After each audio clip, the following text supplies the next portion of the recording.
Hello friends, welcome to Study फंडा।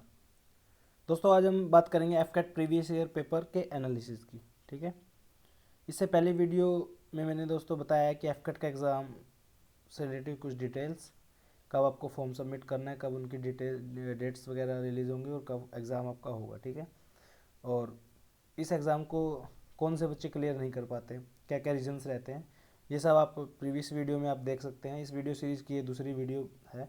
इससे पहले एक वीडियो बनाई जा चुकी है, वो प्लीज़ देख लेना। ठीक है, एफकेट पेपर एनालिसिस, इसमें हम दोस्तों बात करेंगे कि किस टाइप का पेपर आता है, आपको कौन कौन से सेक्शंस पे ज़्यादा ध्यान देना है और कैसे आप इस एग्ज़ाम को क्लियर कर सकते हो। इससे नेक्स्ट वीडियो में हम बुक लिस्ट वगैरह की बात करेंगे और वो आखिरी वीडियो होगी इस वीडियो सीरीज़ की।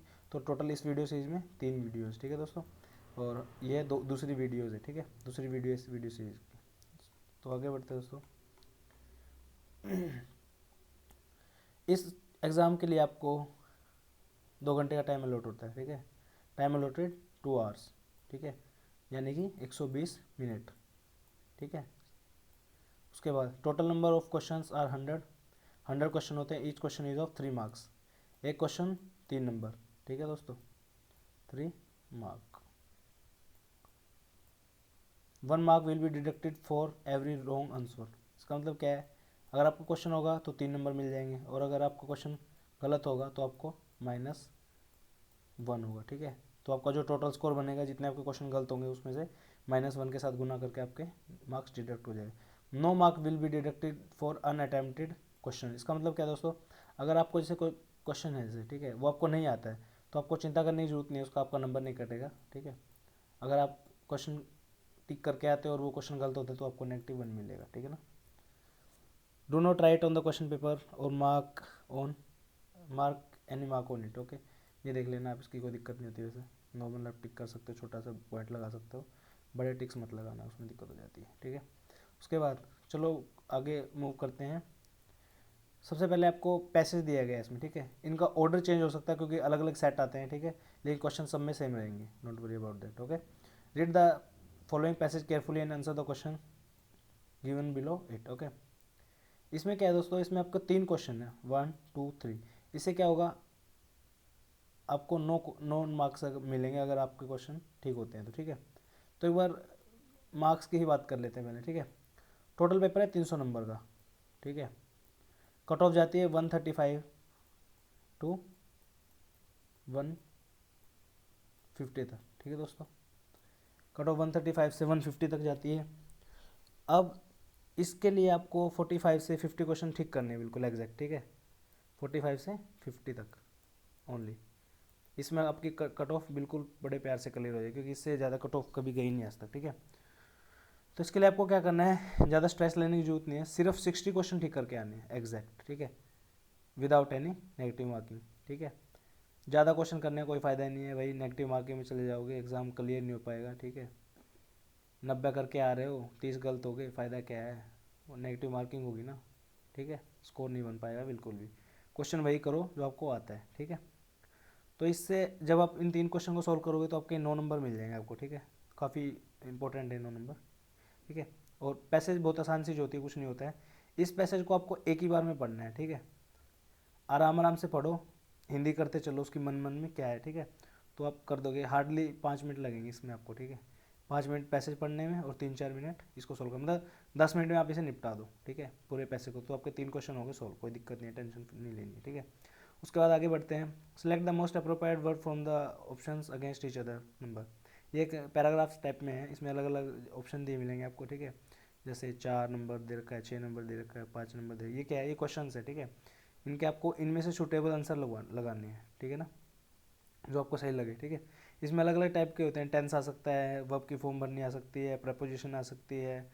ओके, कुछ भी आ सकता है, मतलब जनरल जो चीज़ें होती हैं। ठीक है, ये आ सकती हैं। ये आपका, ये ज़्यादा मुश्किल, इतना ज़्यादा हार्ड नहीं होता है जनरली, मतलब कॉमन सेंस से भी अगर आप करोगे तो भी कर सकते हो। ठीक है, लेकिन आप जब अच्छे से प्रिपेयर करके जाओगे तो कॉमन सेंस वाला, मतलब क्वेश्चनिंग का, क्वेश्चन मार्क का इशू नहीं रहेगा। ठीक है, या तो आपको आता होगा या नहीं आता होगा। ठीक है ना, आगे बढ़ते हैं। ये वही है, इसमें 4 और 2 6 क्वेश्चन है दोस्तों। ठीक है, बहुत इंपॉर्टेंट है, अच्छे से ध्यान से इनको पढ़ के पैसे को तब करना। ठीक है, इसमें भी आपके 10 10 मिनट लग जाएंगे। ठीक है, कोई दिक्कत नहीं है। तो आपके क्वेश्चन अटैम्प्ट हो गए 9, ठीक है। 9 क्वेश्चन का मतलब क्या है, 27 मार्क्स, ठीक है ना। जो आता है वही करना, जो नहीं आता है छोड़ दीजिए, कोई दिक्कत नहीं है, ठीक है। उसके बाद जैसे choose the word which is the nearest in the meaning of the given word. ये चीज़ जो होती है दोस्तों सबसे इंपॉर्टेंट होती है इस एग्ज़ाम की, ठीक है। जो अब मैं बताने जा रहा हूँ वो चीज़, ठीक है। 4 क्वेश्चन सिनोनियम के और 4 एंटोनियम के, ठीक है। नियरेस्ट इन द मीनिंग का मतलब क्या होता है, सिनोनियम, ओके, सिनोनियम, ठीक है ना। तो इन क्वेश्चंस की वजह से बहुत बच्चों का रह जाता है, क्योंकि क्या होता है कि जनरली जो बाकी के जो सेक्शन बचते हैं, जो 80 नंबर बचते हैं, उनमें से काफ़ी बच्चे अच्छा स्कोर कर लेते हैं और उनके 40 नंबर से लेके 45 तक हो जाते हैं उनके, ठीक है, मतलब ठीक हो जाते हैं। बाकी जो बचते हैं ना, इंग्लिश वाले सेक्शन में मार खा जाते हैं वो बच्चे, ठीक है। क्योंकि उसमें क्या होता है कि 4 नंबर के तो आपके ये हो गए सिनोनियम, और 4 के एंटोनियम, 8 नंबर का तो ये हो गया, तो 12 के जो बचते हैं उनमें से अच्छा स्कोर नहीं आ पाता कई बार, तो वो इसलिए रह जाते हैं, ठीक है। तो आपको क्या करना है, इनके लिए अच्छे से प्रिपेयर करना है, ठीक है। और कोई भी कम्पिटिटिव एग्जाम अगर इंग्लिश की बात हो रही है तो वहाँ पे कम से कम भी, अगर 50 नंबर का एग्ज़ाम है तो कम से कम 5 से लेकर 8 क्वेश्चन सिनोनियम एंटोनियम के आते ही आते हैं, ठीक है। ये आपको अच्छे से याद करने हैं, ठीक है। बुक लिस्ट आगे बता दी जाएगी उस कहाँ से आपको करने हैं, ठीक है। इन पे स्पेशल फोकस देना है, ठीक है। उसके बाद आगे बढ़ते हैं। जैसे क्वेश्चन दिया गया है, choose the word that best define the given phrase, ठीक है।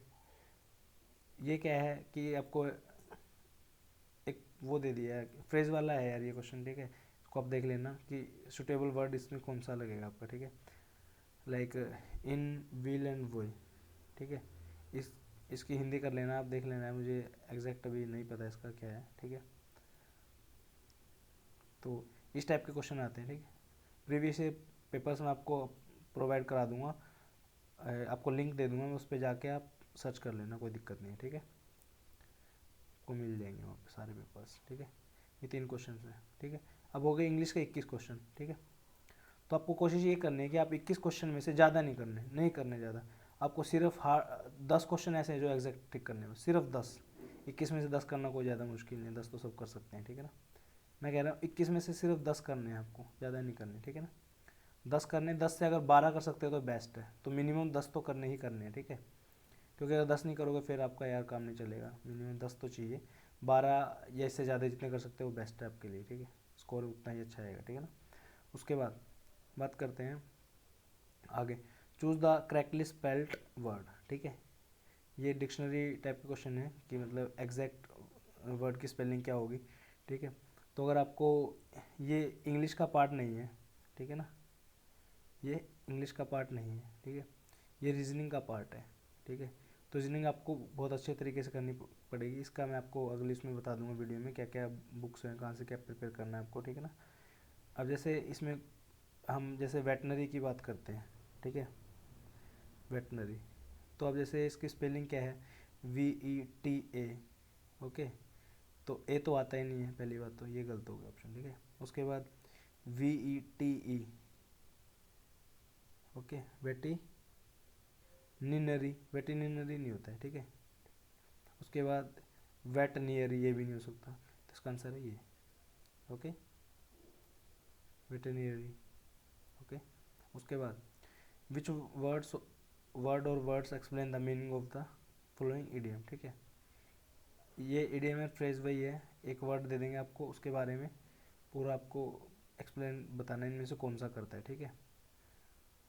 ये इस टाइप के क्वेश्चन है, ठीक है ना। उसके बाद आपके क्वेश्चन है, choose the most appropriate answer, ठीक है। ये आपके जीके के क्वेश्चन आते हैं, ठीक है।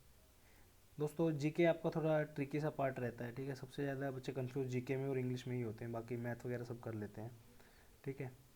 इनके लिए दोस्तों मैं कहूँगा कि आप सिर्फ करंट अफेयर पे ध्यान दीजिए, और थोड़ी बेसिक अगर आपने कभी पढ़ा है जीके तो उससे काम चल जाएगा, ठीक है।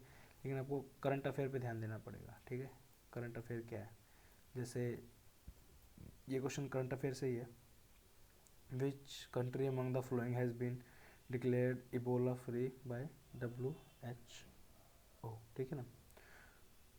तो आपने पढ़ा होगा तो आप लगा दो सीधा नाइजीरिया भाई, नहीं पढ़ा होगा तो क्या लगाओगे, ठीक है।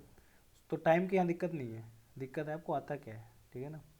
अब ये क्वेश्चन ऐसे हैं, जैसे ऊपर वाला क्वेश्चन है, ये सब क्वेश्चन जितने भी हैं स्पेलिंग में, ये थोड़ा सा टाइम कंज्यूमिंग है, 1-2 मिनट एक्स्ट्रा लग सकती है, लेकिन जीके वाले क्वेश्चन ऐसे आपको आता है तो ठीक है, नहीं आता तो नहीं आता है, इसमें आप क्या कर सकते हो, ठीक है ना। उसके बाद जैसे how many gold medal did India win in the in Incheon Asian games held in October 2014, ठीक है। तो इंडिया ने वहाँ पे कितने जीते थे, 11, okay. Then who has been appointed as the new finance secretary of India, India का न्यू फाइनेंस सेक्रेटरी किसे चूज़ किया गया, तो इसका आंसर क्या है, राजीव महर्षि, ओके। तो इस टाइप के क्वेश्चन आते हैं, डिफेंस से रिलेटेड भी आएगा, एफकट का पेपर ऑब्वियसली बात है, एक क्वेश्चन डिफेंस से रिलेटेड आएगा ही आएगा, ठीक है। उसके बाद साइंस से क्वेश्चन है, उसके बाद ये पॉलिटिक्स उससे पॉलिटी से है, ये फिर ये जनरल अवेयरनेस का क्वेश्चन डायरेक्ट, ये फिर साइंस का लगा लीजिए, जीके का लगा लीजिए, ठीक है। ये क्वेश्चन बहुत इंपॉर्टेंट है दोस्तों, ठीक है। In which city the headquarter of Asian development bank located, ये क्वेश्चन बहुत एग्जाम्स में आता है बहुत, ठीक है ना। तो इसका आंसर क्या है, मनीला, ठीक है। मनीला क्या है, Manila is the capital of Philippines, okay. Philippines की कैपिटल है मनीला, ठीक है ना। उसके बाद मिसाइल, अगेन डिफेंस से रिलेटेड क्वेश्चन है, ये वही फिर यूनाइटेड नेशन से है। National park Kaziranga is famous for one और राइनोज, ठीक है ना। उसके बाद who was the first Indian to win the individual medal in the Olympics, किसने जीता था, केडी जाधव, ओके। उसके बाद इस पर मुझे डाउट है यार, देख लेना है वो केडी जाधव या करनम मल्लेश्वरी, ठीक है ना, क्योंकि वेट लिफ्टिंग में शायद इन्होंने जीता था, K D Jadhav, I am not sure about that, okay. Who among the following has been Congress president at Madras session of 1927 when it boycotted by the Simon commission, okay. इसका आंसर है एम ए अंसारी, देख लेना। ये सब जीके क्वेश्चन है, तो इस part में जैसे मान लो 20 क्वेश्चन है, ठीक है। 20 क्वेश्चन में से अगर आप मैक्सिमम कह रहा हूँ मैं, 7 से लेकर अगर आप 10 क्वेश्चन कर लेते हो, 7 क्वेश्चन 10 कर लेते हो तो बेस्ट है, 7 कर लेते हो तो भी अच्छा है, ठीक है। 5 तो मिनिमम आपको करने ही पड़ेंगे यार, 5 से कम में तो काम भी नहीं चलेगा, ठीक है। ठीक है, तो आपका कितने हो गए अभी तक, which of the flowing wings was not a part of, ये सब देख लेना आप यार, मैं इसका पीडीएफ प्रोवाइड करा दूंगा आपको, ठीक है। ये सब क्वेश्चन देख लेना, ये आपके होंगे इधर तक है, ठीक है ना। 53 क्वेश्चन तक आपके हो गए जीके, ठीक है। तो आपको 10 क्वेश्चन जीके में, 10 इंग्लिश में, ठीक है। एक दो क्वेश्चन को ऊपर नीचे कर सकते हो आप, ठीक है। ये हो गए। उसके बाद जो बीच का पार्ट बचा है रीजनिंग का, उसमें 10 क्वेश्चन थे, 5 वहाँ से लगा लो आप, ठीक है। तो ये 25 हो गए हैं, ठीक है ना। कितने हो गए, 25 क्वेश्चन, 25। अब इन 25 को भी छोड़ दीजिए आप, इसमें सिर्फ 20 कर लीजिए, 20 अगर आपने कर लिए तो एनफ है, मोर देन एनफ, ठीक है। और इससे ज़्यादा करोगे तो बहुत अच्छा है, ठीक है। अब इसके बाद आपके जितने क्वेश्चन बचते हैं वो बहुत इंपॉर्टेंट है, क्योंकि उनमें से अगर आप छोड़ोगे तो आपको दिक्कत हो जाएगी, ठीक है। और ये आसान सा पार्ट होता है, टाइम आपके पास 3 महीने से ज़्यादा है, अच्छे से प्रिपेयर कीजिए, बहुत आसानी से क्लियर हो जाएगा, ठीक है ना। जैसे मैथ का क्वेश्चन है, man travelled from point A to B rate, ये वो, ठीक है। ये क्वेश्चन ऐसे डिस्टेंस वाला है, ठीक है। ये फिर अगेन ट्रेन वाला आ गया है, मिक्सचर, परसेंटेज, ये फिर वेट, ये एवरेज वाला क्वेश्चन है, ठीक है। ये टाइम एंड वर्क आ गया है, फिर टाइम एंड वर्क आ गया है। उसके बाद बोट एंड, ये सब मैं बता दूंगा अगली वीडियो में, आपको सब बताऊंगा कौन से सेक्शन से कितने क्वेश्चन क्या आएंगे और आपको कौन से उस पर ज़्यादा ध्यान देना है, ठीक है। Strategy how to crack this exam, ठीक है ना। बस आप ये देख लीजिए, मतलब ये क्वेश्चंस मैथ से रिलेटेड है, डिपेंड करता है हर उसमें, ये एक मॉडल टेस्ट पेपर है, ठीक है। लेकिन हर सेक्शन ऑलमोस्ट 20 मार्क्स का होता है, every section is comprises of 20 marks, okay. Depend करता है, लेकिन आइडियली अगर देखा जाए तो 20 क्वेश्चन होते हैं सब में, ठीक है। उसके बाद ये वाला सबसे आसान पार्ट है जो अभी हम करने जा रहे हैं, ठीक है।